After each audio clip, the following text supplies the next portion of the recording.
Yeah, it'd be nice. Well, we're going to ask our next guest, Blaine Fowler, national champion and BYUtv dual threat analyst, joining us here in Studio B. Hello again, Blaine. What's up, guys? What's going on? Hey, Fred Flintstone, or whatever his name is he's setting his expectations way too low. This guy right here said top 15. Well, that's even too low. Like, not ranking-wise, but there's way more to it than that. Just being ranked, they've been ranked lots of times when it wasn't a special season. Okay, well, let's ask you then. What would make 2017 a special season for this BYU football team? So special to me, special is a big word. Yes. Right? Yep. So I have a whole list in my head of what makes that. So so they have to do things that they haven't done for a while. So first off, how about beat Utah? Yep. Okay, so they need to beat Utah and break that streak. Because to me, they could still have a special season, but if they don't beat Utah, it taints it just a little bit. So say they finish in the top 20 and they have a great run and win double-digit games, but they don't beat Utah, it takes a little bit out of the special. Yeah. So to me, that's that they have to do that. Then they need to beat a ranked team that's ranked at the end of the season, which they haven't done in a long time. Ooh, So they're going to have to come up with a win against Wisconsin, Utah, LSU, one of those or two of those. And then I think double-digit wins in the regular season. Mm-hmm. So that's 10 plus in the regular season. Now remember, they play 13 games. So I'm letting them have 3 losses for Pete's sakes. So why not get 10 in the regular season? Ranked in the final poll. I say top 20. I don't know if they have to be top 15. So if they do all these other things and they're ranked in the top 20, I'm cool with that. And then I added a couple things that I want to see that I think help them get there. They need to be in the top 25 in the country again in total offense. Yeah. I want to see them back up in the top 25 in total offense. I think they need to be in the top 20 in scoring D, which they have been. They have been, yes. Now combine that with a potent offense. I think they need to be in the top 10 in turnover margin to be able to accomplish the things I said at the front end of that. Yeah. And they were top 5 in the country in turnover margin last year. Yeah. So defensively, I'm not asking them to do anything that they haven't done. I'm asking the offense to come up, and balance things out a little bit. And then the schedule sets up for them to have a special year. But, yeah, to me, it's a lot more than just being ranked in the top 20. Yeah. So, and you know what? It wasn't Fred Flintstone that said that, right? Who was that? Was it Barney Rubble? Who was it? Not sure. It may have been Wilma. It was Bam Bam. So, to give you a little bit more context, so I said beat Utah, right, end up ranked in the top 15 at the end of the season, and then have a signature win, right? Yeah. And the only reason why I said that, what laid the foundation for me, Uncle, was 2009, right? And that was the last time that we were ranked. We were finished top 12 in the nation. We beat Oklahoma. We had that nice overtime win against Utah, which was the last time we beat Utah. Right. And so everything about that to me was special. I do like what you said though, as far as beating a ranked team that finishes ranked. Yeah. At the end, because so with what you said earlier, as far as finishing ranked, but then Utah losing to Utah takes away. Do you think that Oklahoma win, maybe it takes away a little bit? So here's the thing about an Oklahoma win, or I'll go all the way back to 1984. They beat Pittsburgh when they were ranked number 2 in the country. Now, Pittsburgh wasn't that good that year, but because they beat Pittsburgh, it put BYU on the map. So it immediately moved them up maybe 25 places in pollsters' minds. Yeah, you know what we went from 19 so it gives to you an opportunity. So even though Pittsburgh wasn't ranked at the end of the year, I'm not going to call it a signature win, but it was a launching win to get BYU in the national mindset. Yeah. I think that Oklahoma win did that for BYU. Even though Sam Bradford goes down and they're not good at the end of the year, that's a bigger win than even though they weren't ranked at the end of the year, because people went, oh, BYU is going to be better than we thought. Maybe we better be thinking about them when we vote every week. Yeah. So sometimes you can get a win early in the season against a big-name opponent that isn't as good at the end of the year, whether it be injuries or whatever, that still has an impact on your season. I thought that happened in 2009. I thought it happened in 84. But to me, those are launching wins, but not signature wins. It's not like Miami. Like, the signature win of all time is Miami. Right. Number 1 when they beat them. Number 2 at the end of the season. Yeah. Yep. That's I think that's the biggest win in BYU history. Ooh. Well, and I think what you were talking about in terms of having a win over a team that ends the season ranked. Last year, and this was a really interesting debate that we had on the show last week in terms of schedule. And I know it's somewhat unfair because we know how we felt going into last year's schedule, and then we know how it turned out because we have hindsight to look back and say, okay, well, this team wasn't as good as we thought. But the question was, and I'm curious your take on this, which schedule is tougher for BYU football? Is it what they faced in 2016, or is it what they will face this year? I think the front half of this year's schedule is tougher. Yeah. But that's easy for me to say because we're looking back on last year. Because we know what happened last year. We know that Michigan State wasn't as good as we thought they were going to be. And so now when you look at this year's schedule, LSU's a legit top 10 team. Yes. Yeah. They're likely going to be ranked at the end of the year, and they're so deep that even if they have a few key injuries, they're still good enough to be ranked in the best league in college football. Utah, I don't think is going to be as good as last year just because they have to replace 4 NFL offensive linemen and an NFL running back. Yeah. And so that's hard. It's going to be hard for them to live up. And I think in their own division, USC is going to be so much better than they've been. So that division is going to be tough. So Utah, but they're always good defensively, and that rivalry game makes it a huge game. Awesome. Wisconsin, I think, is a legit top 15 team, maybe a top 10 team. And I believe they will be ranked at the end of the season. Yep. And so now you've got – so here we're talking about 2 teams that I think – unless the wheels just completely fall off, are going to be ranked at the end of the season. So how about getting one of those 2? See, that was mine. I don't know if you heard mine. Yeah. But 3 of the 5 beat Utah with one of them. Right. And then a second one of win, LSU or either Wisconsin. one of LSU. I think that sets everything up. It sets yourself up then for 10 wins. It sets yourself up to be ranked. I think it sets the table for everything else. Yeah. And Mississippi State, Fitzgerald's coming back at quarterback, so that's a big deal. Yeah. But you got to think about who they play coming into the BYU game. Oh, yeah, it's crazy. So Ben Bagley and I were talking about it, our producer, and they go LSU, Georgia, and Auburn coming into the BYU game. Come on. So it's a cakewalk. And so here's the thing. So you have Wisconsin at home, probably going to be ranked at elevation. Teams have struggled here in Lavelle Edwards Stadium.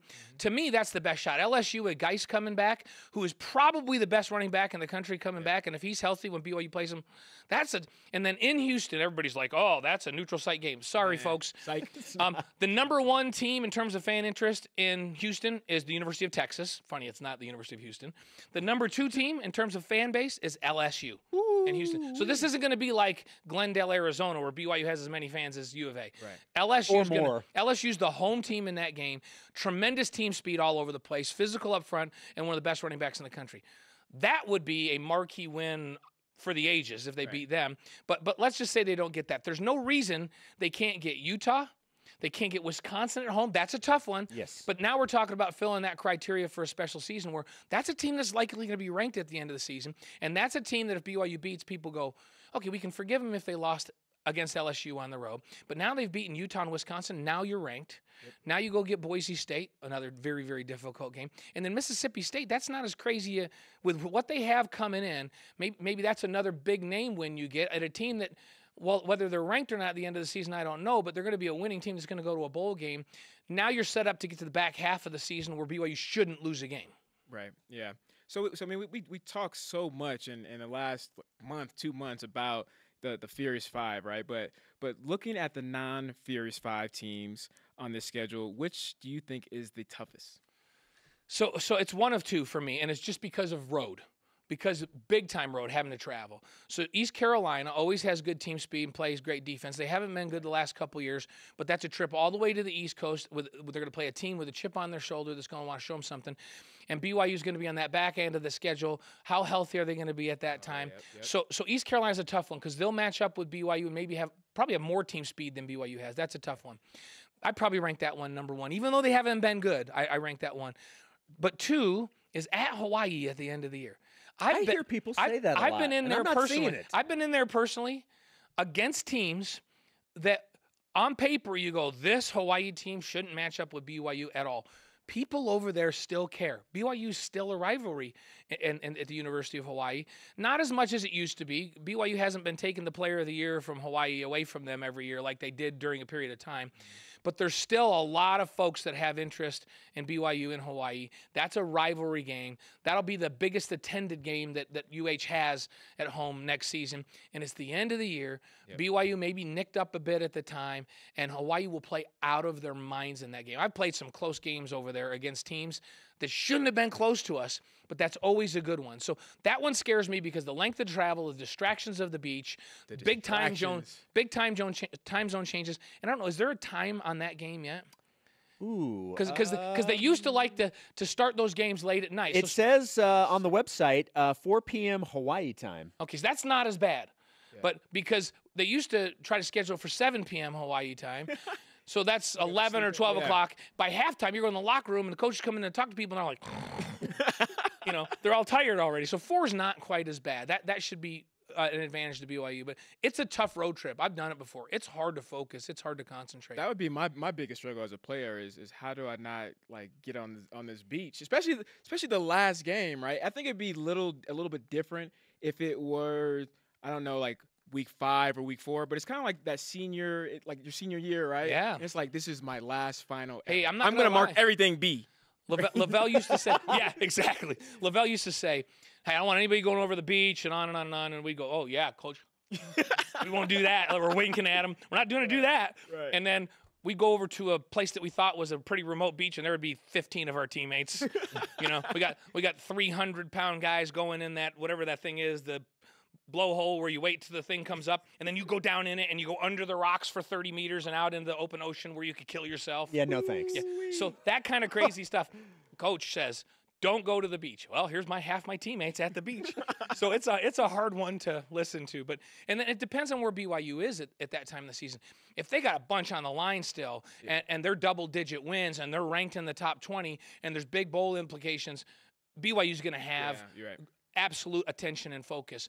But if they've if they've lost some games and they've already locked in what bowl they're going to play in and all that, then Hawaii has a chance to sneak up on them. So to me, it's road trip, not because of talent, and it's either Hawaii or East Carolina. Okay, so with that in mind, then talking about the back half of the schedule, what does BYU have to do as they end that Furious 5? So after the Furious 5, they all have played 6 games.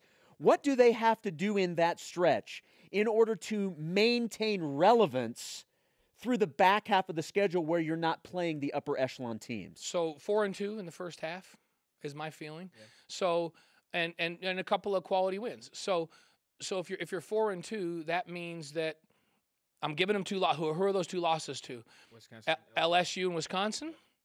You know, I think you're still okay because I think those teams are going to be ranked in the top 10. I think you're still okay and you're still relevant. You win the other 4 games. Now you go on a run. And remember, I said you only had to get to 10 wins. Now you have a chance to get to 11 wins in the regular season with your only 2 losses against ranked teams. Not just ranked, but possibly ranked in the top 10. I think you can be nationally relevant, in fact, in the national conversation if you're 4-2 coming out of that. Now, you come out of that 5-1. Now everybody's talking. Now they're all saying, is BYU the team that breaks into a New Year's Six bowl? Now that conversation of 5. So to me, the target has to be 5-1. That's where you want to be there. And you've got you're going to be everybody on the back half, the October, November games are going to have you circled anyway. Oh, yeah, if you're in that situation, it becomes even bigger because they want to knock you off. Yeah, a target on your chest and on your back and in the middle of your forehead is what you're going to have at that point. But isn't that what you want? Yeah, exactly. Isn't that? Yes. If you really want to be a big time program, you want to go into every game where everybody's. I mean, what does Alabama do every year? Yep. I mean, and LSU for that matter. Right. They have a target on their backs before the season starts every single year. And that's what you want. You want to get everybody's best. And so, hey, if BYU goes into the back half where they've got targets all over themselves because they're coming out of that thing 5-1, fantastic. That's what you want. As a player, now you're playing for some people say, well, what are you playing for after the first 6 games? If you're 5-1, you're playing for national respect, for people talking about you every single solitary week on the national media. That's what you're playing for. So that would be a great thing. So to me, 4-2 is acceptable, really good actually. 5-1 in those first 6. Wow, now we can start really talking about special. Yes, exactly. All right, he is Blaine Fowler. His hair and his biceps, second to none. I'm kind of shaggy. I think I need to go get a haircut today? I think I need to go get one today. We'll see. Next week I'll report in. You can tell me if I went too short. Biceps. We should all 3 of us. Look at. Come on, Jason. What? Flex him up. Ooh, take that picture. Not bad. That's a good one. That's a good one. Yeah. Yes. Blaine, thanks. Appreciate the time as always.